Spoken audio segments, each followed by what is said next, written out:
গল্প পড়ে যেহেতু আমি অভ্যস্ত নই, শখের বশে পড়ি এবং সেগুলো আহ, ক্যামেরাবন্দি করি। তো সেই ক্ষেত্রে গল্প বলার ক্ষেত্রে একটু এদিক সেদিক হতে পারে। ক্ষমা মার্জনার দৃষ্টিতে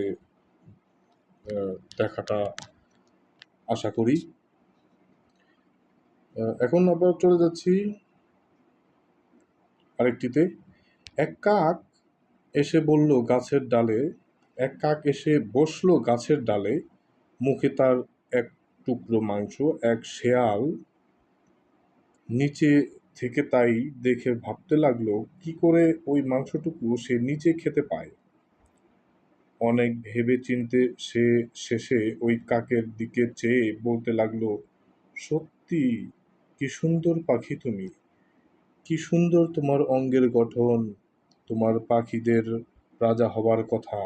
তোমার অবশ্যই কণ্ঠস্বরও যদি তোমার চেহারার মতো সুন্দর হয়, মধুর হয়, কিন্তু হায়, তুমি তো অন্য পাখিদের মতো গান গাইতে পারো না। শিয়ালের এই কথা শুনে কাক আর চুপ করে থাকতে পারল না। সে তখনই মহল্লাসে কাকা রবে ডাকতে শুরু করলো। মাংসের টুকরো অমনি তার মুখ থেকে গেল পড়ে, আর শেয়াল অমনি তা মুখে নিয়ে দিল ছুট। ধন্যবাদ।